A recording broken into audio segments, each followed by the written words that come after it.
यहाँ पनि अर्को गएको रहेछ यो चाहिँ बाहिर यस्तो भएको प्लेटले पनि राम्रो सफा गरेको छैन सबै आइस जामेर अलरेडी नै डिजल लगाइसक्यौँ मेरो गाडीमा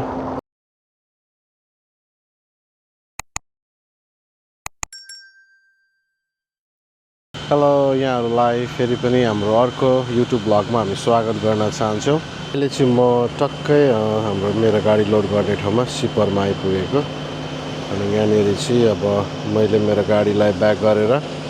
डकमा लगाइसकेको छु अब कति बेर लाग्छ लोडिङ गर्नलाई हेरौँ साउथ क्यारोलाइनाबाट वेस्कन्सन जाने लोड दिएको थियो अनि त्यो लोड टिप्नलाई म यहाँ कम्पनीमा त अलरेडी आइसकेको छु अनि मेरो गाडी मैले डकमा हालिसकेको छु अब हेरौँ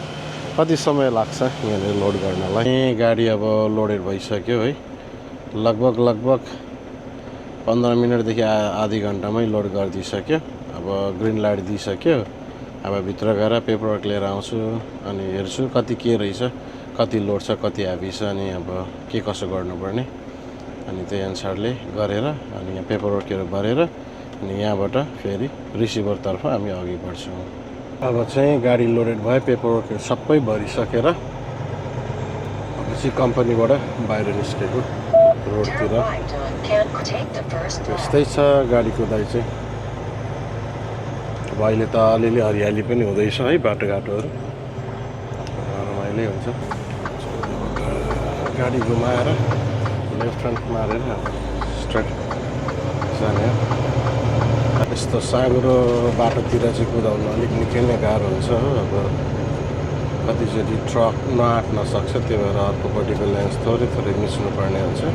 म चाहिँ यसो स्केल गर्नलाई ट्रक स्टपमा पसेको गाडी अलिकति हेभी भयो अनि त्यसले गर्दा अब स्केल गर्नुपर्ने छ अनि कुन ट्यान्डममा कति पर्यो भनेर अनि त्यो थाहा पाइन्छ है अनि त्यहाँबाट मात्र मिलाउन सकिन्छ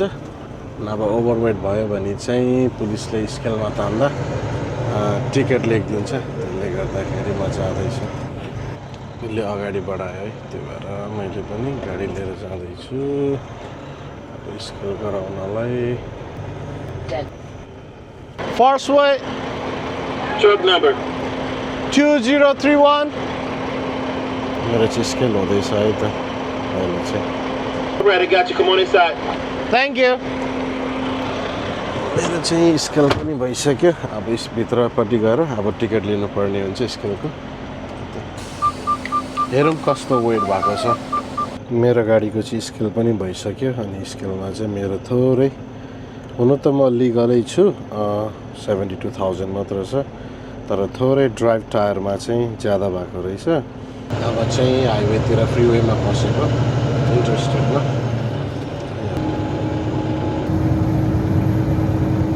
अहिले चाहिँ अब नर्थ क्यारोलाइना छोडेर भर्जिनिया पसेको यहाँ चाहिँ वेलकम टु भर्जिनिया भनेर लेखिएको छ अहिले चाहिँ उकालो चढ्दै गरेको अनि अब गाडी अलिक ह्याभी भएकोले गर्दाखेरि तानिरहेको छैन अनि वे फ्ल्यासर ह्याजर्ड अन गरेर हिँड्नुपर्ने हुन्छ यस्तो अब बिस्तारै कुद्ने गाडी चाहिँ यो राइट लेनमा कुद्छ अनि माथि यतापट्टि चाहिँ आउने गाडीहरू ओह्रालो झर्ने गाडीहरू उनीहरू चाहिँ साउथ जाँदै गरेको अनि हामी चाहिँ नर्थ बाउन्सतिर जाँदै गरेको हो हिजो राति चाहिँ कुदाउँदै आउँदा अलिकति लेट ड्राइभिङ भयो है त्यसले गर्दाखेरि पार्किङ पाइएन अनि त्यसले गर्दा चाहिँ मैले यहाँ ऱ्याम्पमा रोडको छेउमा साइड ऱ्याम्पमा पार गरेर सुतेँ अनि अहिले चाहिँ बिहान भयो अब फेरि सदा चाहिँ फेरि अब गाडी लिएर निस्किन लागेको प्रिटिभ गरिवरी अब रोडमा निस्केर रिसिभरतर्फ अगाडि बढ्ने हो ऱ्याम्पमा लगाइदिएको थिएँ है मेरो मात्र होइन यहाँ गाडी अरू पनि गाडीहरू छन् पार गरेको अनि त्यो देखेरै मैले नि यहाँ गाडी पार गरेर अनि सुतेँ है यो चाहिँ अहिले म जाने हाइवे हो सबै हेऱ्यो गाडी कुदाउनलाई रेडी छ अनि अब त्यो भएर अब चाहिँ यहाँबाट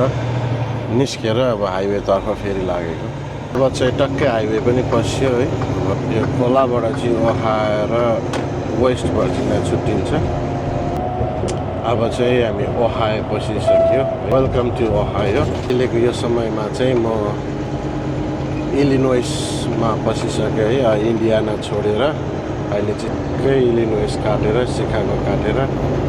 वेस्कन्सन पस्दै गरेको है वेस्कन्सन टक्कै पस्यो वेस्कन्सन कुद्दै गर्दाखेरि अलिक माथि पुगेपछि साँझ पनि परिसक्यो अनि अहिले चाहिँ बाटोमा हिउँ पर्न थाल्यो है यतातिर चाहिँ यहाँनिर पार्क गर्ने ठाउँ पनि केही देखेको छैन पुऱ्याउनु पर्ने छ त्यसले गर्दा अब ड्राइभिङ गर्नै पर्यो है त्यसले गर्दा अब बिस्तारै बिस्तारै निस्किँदैछु रोडतिर बाटोहरू सोरिदिएको रहेछ अनि त्यसले गर्दा अलिकति कुद्नुलाई सहज छ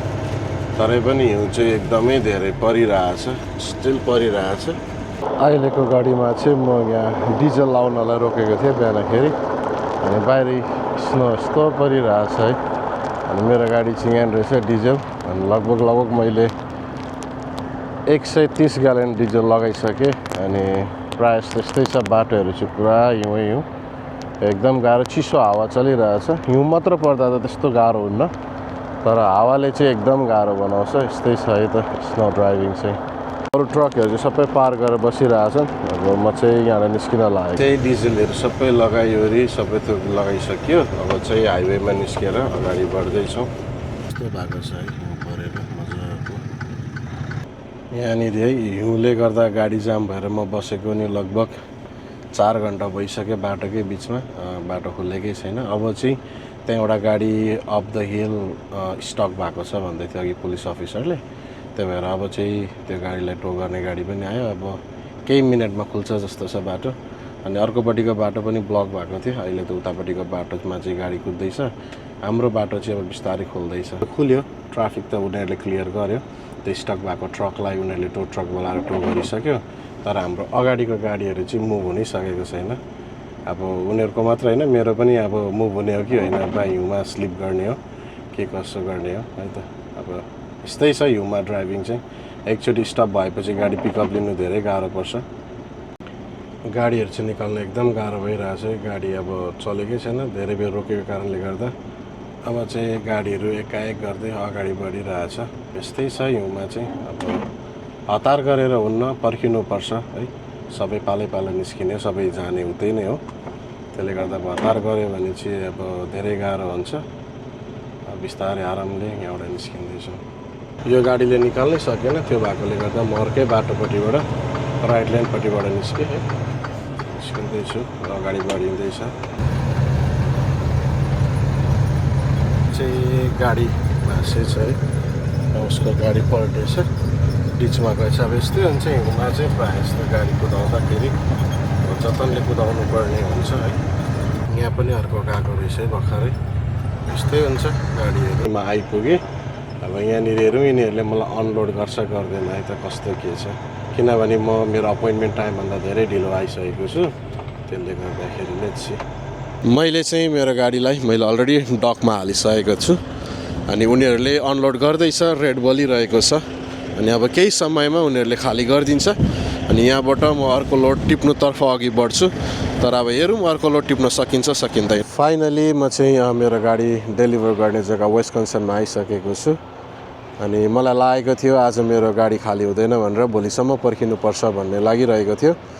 तर लकिली मलाई उनीहरूले डक दियो मैले डकमा मेरो गाडी पछाडि तपाईँहरूले देख्न सक्नुहुनेछ मैले अलरेडी ब्याक गरिसकेको छु डकमा अनि म इभन आज फेरि 5 घन्टा डिले पनि भएँ कारण हिउँमा अलिकति जाममा परेकोले गर्दाखेरि अनि हाम्रो आजको भिडियो चाहिँ यहीँसम्मलाई थियो अनि हजुरहरूलाई हाम्रो भिडियो के कस्तो लाग्छ प्रतिक्रिया दिन नभुल्नु होला अनि यदि हजुरहरू हाम्रो च्यानलमा नयाँ हुनुहुन्छ भनेदेखिलाई लाइक सेयर र सब्सक्राइब गर्न नभुल्नु होला अनि फेरि पनि यस्तै भिडियोहरूको साथमा हजुरहरूसँग भेट हुने आशा अनि अपेक्षा गर्दै यो भिडियोबाट बिदा लिन चाहे बाई बाई अनि हजुरहरूको दिन शुभमय बितोस्।